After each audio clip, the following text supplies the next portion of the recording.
ఇది sushi டைனாக்கு beans carrot chicken மாத்திரம் போட்டு சூப்பு. ரைஸ் கொடுக்கல. காரணம் என்னென்னா 3 நாளாக அவங்க சாப்பிடலை. நேற்று டாக்டர்கிட்ட கொண்டு போய் ஊசி போடலை, ப்ளட் டெஸ்ட் எடுத்துருக்காங்க. 2 பேரும் அசிடிட்டி கேஸ் ஃபார்ம் ஆகிருக்கான் வயிற்றில்.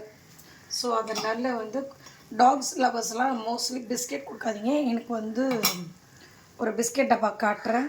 இந்த பிஸ்கெட் டப்பா மெடிக்கல் அந்த டாக்ஸோட மெடிக்கல்ஸில் இருக்கிறீங்களா, வெட்னரி மெடிக்கலு, அவங்க அதில் அவங்க தான் ரொம்ப கம்பல் பண்ணி அந்த பொண்ணு கொடுத்துச்சு.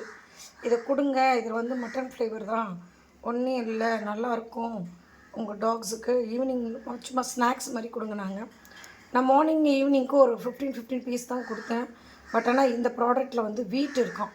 ஸோ டாக்டர் வீட்டுக்குள்ளே சம்மந்தப்பட்டது எதுவும். நான் அந்த பொண்ணுக்கிட்டே கேட்டேன், இதில் வீட்டு இருந்தால் வேண்டாமான்னு. நான் ஆக்சுவலாக இதை படிக்காமையே வாங்கிட்டு அது செஞ்ச பெரிய மிஸ்டேக்கு. நேற்று அவங்களுக்கு ஒரு செலவு வச்சிருச்சு. செலவுக்காக கஷ்டப்படலை, குழந்தைங்க பாவம் சஃபர் பண்ணி டயனா முழிக்கவே ஒரு மாதிரி ரொம்ப டல்லாகவே ஃபீல் பண்ணிகிட்ருக்கான். ஸோ இப்போ அவங்களுக்கு நேற்று ட்ரீட்மெண்ட்டு போயிட்டுருக்கு, மாத்திரை கொடுத்துட்டு.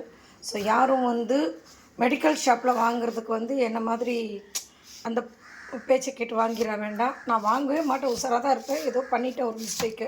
அந்த பொண்ணு ரொம்ப கம்பல் பண்ணி ஒன்றும் இல்லை கொடுங்க, அது இது கிடையாது அப்படின்னு சொன்னாலும் பாருங்கள், இதில் வீட்டு இருக்குது. ஸோ வீட்டு கொடுத்தது டாக்டர் பரணி சார் கிட்ட வீட்டு கொடுக்கக்கூடாதுன்னு தான் சொல்லுவார், நல்ல டாக்டர் அவர். ஸோ இப்போ வெறும் இன்றைக்கி உங்களுக்கு அசிடிட்டி ஃபார்ம் ஆனதுனால கேரட்டு, பீன்ஸு, சிக்கன், கொஞ்சம் மஞ்சத்தூள், அவ்வளோதான். அவங்களுக்கு எப்படி தான் கொடுக்குறது.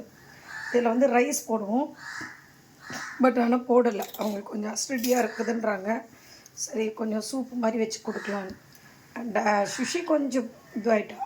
டைனா பெடிகிரி கூட சாப்பிடலை. ஆக்சுவலாக டைனா சுஷிக்கு இது தான் கொடுக்குறேன்.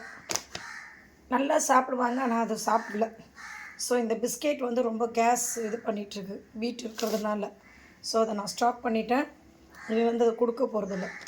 ஸோ நீங்களும் டாக்ஸ் வச்சுருக்கிறவங்க மெடிக்கல் ஷாப்காரங்க சொல்கிறத வச்சு கேட்க வேண்டாம். டைரெக்டாக டாக்டர் என்ன கன்சல்ட் பண்ணி செய்யுங்க.